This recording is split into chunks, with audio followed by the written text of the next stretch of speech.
Lo dijo en la primera hora. Seguimos 8:11 de la mañana. Retomemos los temas legislativos. ¿Qué pasó ayer? Casi como la película, en la Asamblea Nacional. El doctor Jorge Peñafiel está con nosotros, asambleísta del Movimiento Construye por el Distrito Norte de Pichincha. ¿Cómo le va, legislador?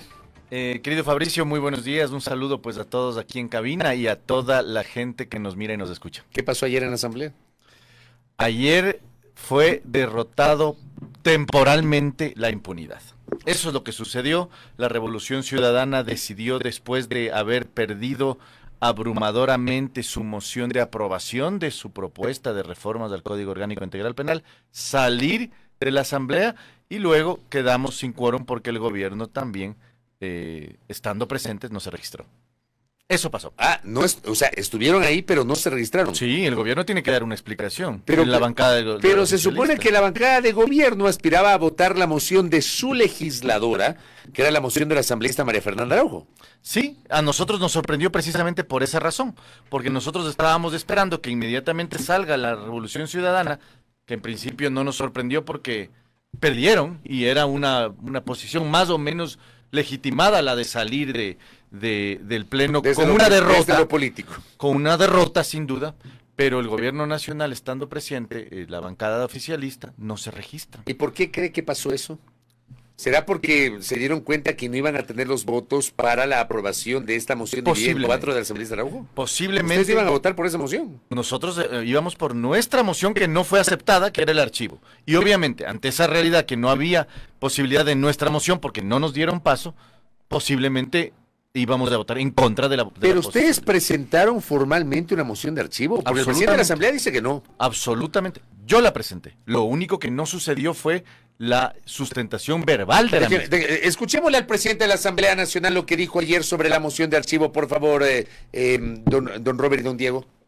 La moción de archivo no existe, fue presentada, escúcheseme bien porque quiero ser muy claro, la moción de archivo fue presentada durante el debate pasado, pero no fue mocionada por el asambleísta que ingresó la moción de archivo, no fue mocionada, y las mociones solo pueden tener validez no cuando llegan como un documento escrito a la Secretaría, sino cuando las mismas son mocionadas y además son sustentadas por la persona que presenta la moción. Es decir, no hay, en estricto término legal, una moción de archivo. A ver, eso explica el presidente de la Asamblea, que sí, ingresó por escrito, pero que usted no la sustentó verbalmente y que ambos son requisitos para poder dar paso a aquello. ¿Es o no así, doctor Peñafiel? Es correcto. ¿Y por qué no la sustentó? Porque no me dieron la palabra, pese a haberla pedido. Le iba a decir, la falla es suya. No, yo pedí la palabra. Tengo hasta incluso un registro fotográfico de haber pedido la palabra ¿Cuándo el día pidió de la ayer. palabra? El día de ayer. ¿Y por qué no pidió el jueves de la semana pasada? Lo pedí, pero pedí la palabra, hablé, luego presenté la moción, o pedí que me vuelvan a dar la palabra y se suspendió la sesión Es que no anterior. le iban a dar la palabra enseguida si ya habló. ¿Y por qué cuando habló Y no ahora presentó tenía la la posibilidad de sustentar. ¿Pero por qué cuando habló no presentó la moción o ese rato todavía no Todavía no tenía estaba resuelto, así Ya. es. Todavía no estaba resuelto presentar precisamente la moción de archivo. Se resuelve después, presento por escrito, pido la palabra en la anterior sesión, no me la dan, suspenden. Volvemos a tener la sesión el día de hoy, vuelvo a pedir la palabra para sustentar la moción y cumplir con el requisito formal, pero vuelven a suspenderla. Entonces, definitivamente, desde nuestro lado, no faltó. Pero parece que la falla es de ustedes ahí, porque, digamos, en su primera intervención, bien pudo haber presentado la moción. Cuando no estaba resuelto, hubiera sido irresponsable. Imagínense mocionar un archivo sin tener el acuerdo ni siquiera interno de la bancada. Entonces, Cronfle tiene razón. En principio tiene razón bajo la legalidad. Claro, desde el punto de vista procedimental tiene razón el presidente. Sí, claro, sí. Lo que pasa es que no permitió, incluso habiéndome ofrecido verbalmente el presidente, Cronfle, el día de ayer, darme la palabra para sustentar verbalmente la moción. Ahora, hay algo que no entiendo, que no comprendo, que rebasa mi entendimiento. O sea, y lo comenté esta mañana en la radio. ¿Cómo es que hace una semana y media que se aprueba el informe para segundo debate del proyecto de reformas al Código Orgánico Integral Penal, sale con unanimidad de la Comisión de Justicia y Estructura del Estado? con 10 votos unánimes, 5 del correísmo, 2 del Partido Social Cristiano, 1 de ADN, 1 de Gente Buena y 1 de Claro que se puede. Unanimidad de la Comisión de Justicia.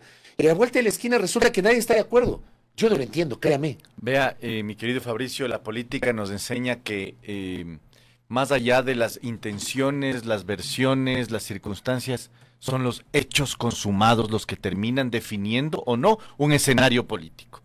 Y eso es lo que vemos en este momento. En principio, parecería ser que es un tema simplemente de ligereza, falta de minuciosidad, de detallismo, de trabajo, el tema de la aprobación. Es decir, no leyeron, no identificaron el tema. Otros hablan de que hubo incluso que se les metió los textos a la última hora sin aprobación, es decir, ahí ya habría una sanción disciplinaria, al menos, si es que ese es el caso. Pero nadie ha presentado ninguna denuncia. O sea, pero no han presentado denuncia. Y yo ahí estoy de acuerdo con lo que publicaba Diario Expreso esta semana.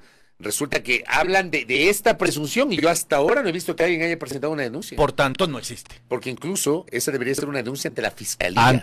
Que es así, porque es un delito. Ante la fiscalía. Nadie lo ha hecho. Nadie lo ha hecho. Me parece que eso es una explicación, digamos, para salir al paso nomás. Yo también creo, personalmente, que aquí, mire, yo no creo mucho en las versiones verbales. Yo creo en los hechos. En los hechos. Y los hechos nos muestran que aquí hubo unanimidad. Y esa unanimidad tendrán que explicarla cada una de las personas que votaron en esa sesión a favor de las reformas. Ahora, lo que sí tenemos en este momento, más bien dicho, teníamos el día de ayer, en el momento de la sesión, teníamos unas reformas objetadas públicamente, como efectivamente lo fueron, la impunidad. Todas las bancadas que no eran la Revolución Ciudadana mencionaban esto, todos decíamos efectivamente que esto no debería pasar en esos términos, que no debía, digamos, mocionarse la aprobación, o si se mociona, votar en contra, algo que sucedió. Y se dio, se votó la moción de Fernando Cedeño, no tuvo la aprobación de ninguno de los dos bloques que promovió él, salen de la sesión y dejan sin quórum la sesión, algo que me parecía absolutamente incoherente. ¿Por qué ustedes plantean o planteaban, porque ya no es posible votar esto, el archivo del proyecto de ley? Porque es un mensaje político que queda a la ciudadanía. A ver, explíquenos ese más mensaje allá político. de que si me ponen un artículo bueno, 10 malos, o un bloque bueno, un bloque malo, un bloque más o menos, es el mensaje político. ¿Cuál es el mensaje político? Que la Revolución Ciudadana quería utilizar las reformas del Código Orgánico Integral Penal para imponernos a nosotros la impunidad y a través de eso traer a los prófugos y sentenciar. Pero se podía dejar de lado ese artículo 79 y votar lo otro. La ley orgánica de la función legislativa permite votar artículo por artículo, que no podía ser el caso, y ahí también le suscribo al presidente de la Asamblea Nacional, porque dice, ¿qué pasa si se aprueba un artículo y el siguiente en consonancia con el primero no se aprueba? Entonces, creo que es un argumento válido del presidente. Pero pueden votar por capítulos, por títulos, por bloques. O sea, no necesariamente hay que votar la integralidad. Podían hacerlo y salvan el proyecto de ley. Por la misma razón, pues, Fabricio. ¿Por qué? Tenemos que, si se votaba por bloques, en cualquiera de los bloques podrías incorporar uno que tenga falta de consonancia con el otro bloque. Es decir, la misma lógica que se utiliza artículo por artículo para negar, digamos, la propuesta de votarla así, se puede también plantear en el tema de los bloques. Es decir, si un bloque tiene que ver con otro, entonces tampoco guarda consonancia. Desde lo, digamos, formal. Ahora, sobre lo político, que es lo que yo señalo. Lo político es fundamental aquí. La ciudadanía no entiende si se aprueba por partes, si se aprueba uno por uno, si se aprueba en bloques. ¿Entiende? ¿Aprueba o niega? Eso es lo que se entiende a nivel de la opinión pública generalizada del país. Ese es el mensaje político que tenemos que dar nosotros. Perdóname, Fabricio. Tenemos que decirle a la ciudadanía, ante la intentona de impunidad, Oiga, la negativa. Pero y eso es lo que por tenemos más mensaje mostrar. político, resulta que al no aprobar este proyecto de reformas del Código Orgánico Integral Penal, dejemos de lado este polémico artículo 79 sobre la revisión de sentencias o el artículo que habla del levantamiento de la reserva de la indagación de la Fiscalía para determinados rubros. Dejemos de lado esos dos temas. Pero, por ejemplo, ¿qué pasa con el endurecimiento de las penas para secuestro extorsivo, qué sé yo? Hay todo un capítulo de endurecimiento de penas. ¿Qué pasa con eso? Pues pueden volverse a tratar. Muchas de ellas ya vienen incorporadas en la consulta popular y no solamente son esos 2 o 3 temas, Fabricio. Repito, aquí hay muchos temas, no solamente desde la óptica de la impunidad, que también está incluido incluso la justicia indígena. Perdóneme, la propuesta de reforma a la justicia indígena en las reformas del Código Integral Penal promueven precisamente el caos institucional jurídico en el país. Otra vez, no se dieron cuenta antes, cuando se tramitaba esto en la Comisión de Justicia. Una barbaridad, sin duda una barbaridad. Ustedes no tienen asambleísta en la No Comisión de tenemos Justicia. asambleístas Ustedes como bancada no estuvieron al tanto del trámite de las especificidades del documento que se estaba tratando en la Comisión de Justicia. Exactamente, no teníamos conocimiento. Ustedes se dieron cuenta después. Nosotros nos dimos cuenta cuando nos envían para el tratamiento en el Pleno. Allí es cuando nuestros asesores cuando se da la convocatoria de la sesión y se incluye el texto del informe. Exactamente. Allí es en donde llega a conocimiento nuestro el texto del informe. Y claro, en pleno carnaval, nosotros nos damos cuenta el día lunes en la noche, cuando nosotros levantamos las alarmas. El día martes, que todavía era feriado, hicimos el estudio más pormenorizado del tratamiento. Y el miércoles salimos a denunciarlo inmediatamente. Pero yo le pregunto a usted, yo entiendo el tema del mensaje político que usted señala. Pero me parece que se están olvidando de un detalle que es la capacidad de veto del presidente de la República, es decir, que salga de la Asamblea y que luego vete el presidente de la República. ¿Esa no hubiese sido también una alternativa? Sí, pero no depende de nosotros, pues.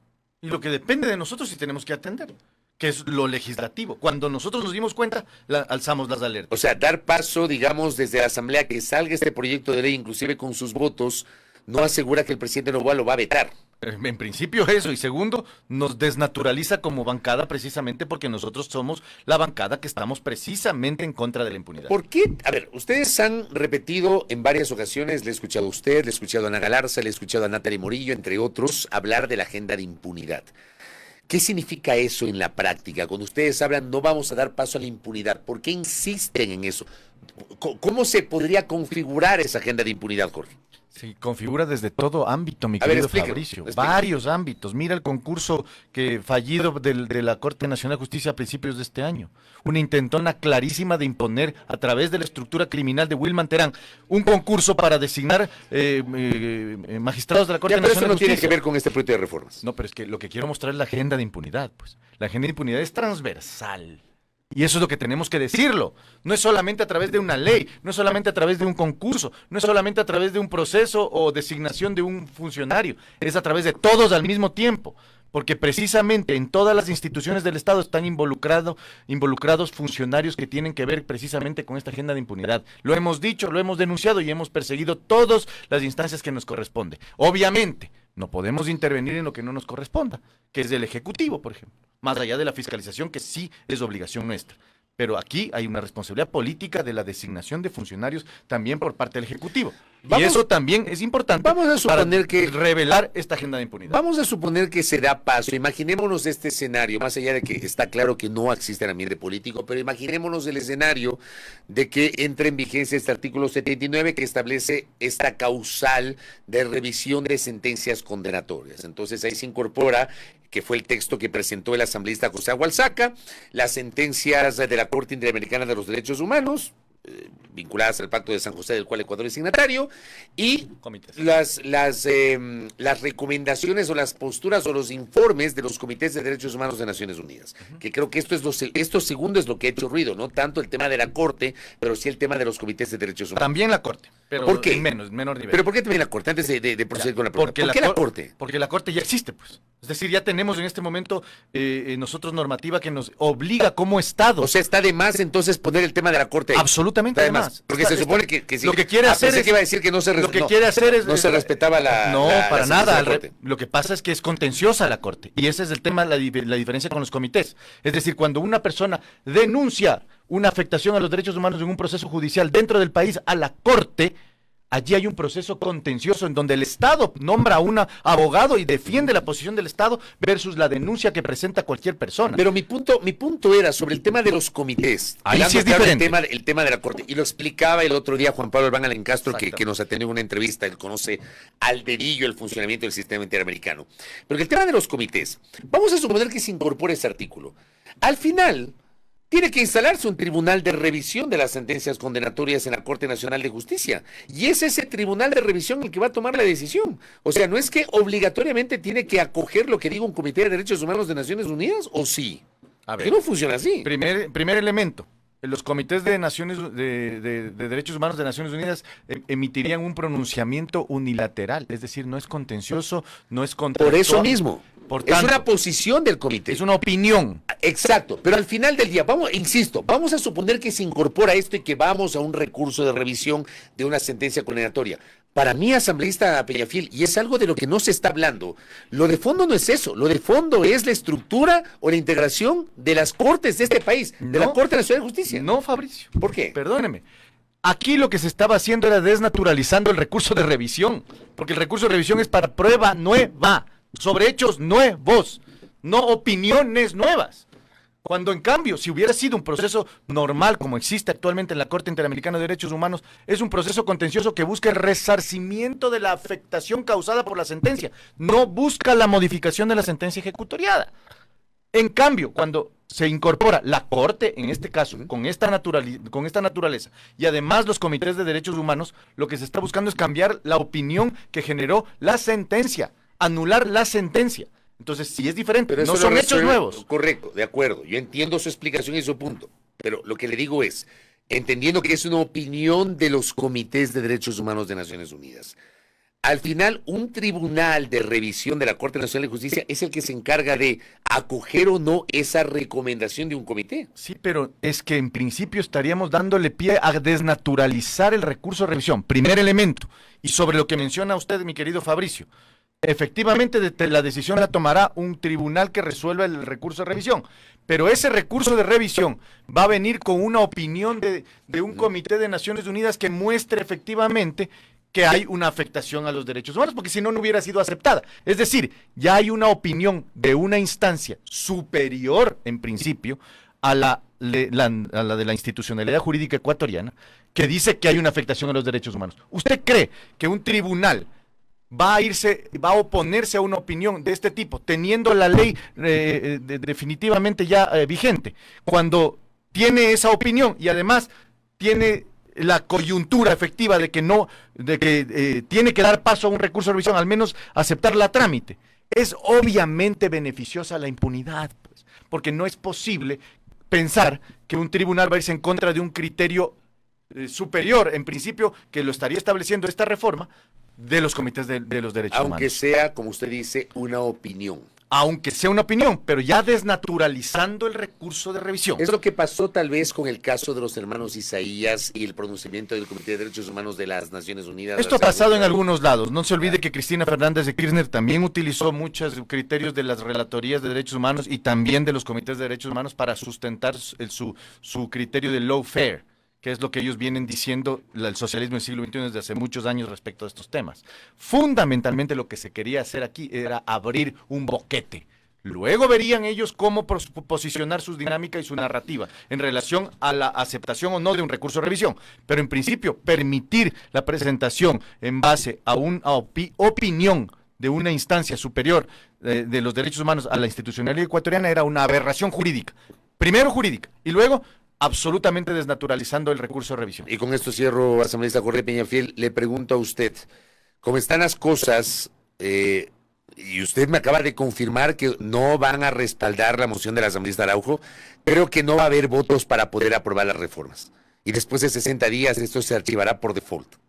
Esa es la idea. Bueno, sí, la ley no dice que se archivará, no dice la palabra No dice archivar. la palabra archivará. La utilizó ayer el presidente de la Asamblea Sí. para explicarlo Sí. de este tema de los 60 Sí, días. yo creo que aquí hay un limbo jurídico. Sí, hay una interpretación que es correcta. Es mía, digamos, yo también estoy de acuerdo con el presidente Kronfle en que si no se trata se debería archivar, pero no dice archivar. Ya. Dice... Pero va a quedar ahí. Deberá tramitarse en 60 días. ¿Qué suceda? No sé, pero en principio si no se tramita, por tanto no debería pasar al menos. Por tanto existe un efecto inmediato similar al del archivo, o el archivo en su defecto. Doctor, gracias por el tiempo. A ti, querido Fabricio, un saludo a todos. Gracias a Jorge Peñafiel, asambleísta del Movimiento Construye, postura radical. Nos ha explicado sobre el proyecto de reformas al Código Orgánico Integral Penal. Primera plana. Todas las noticias, todas las voces.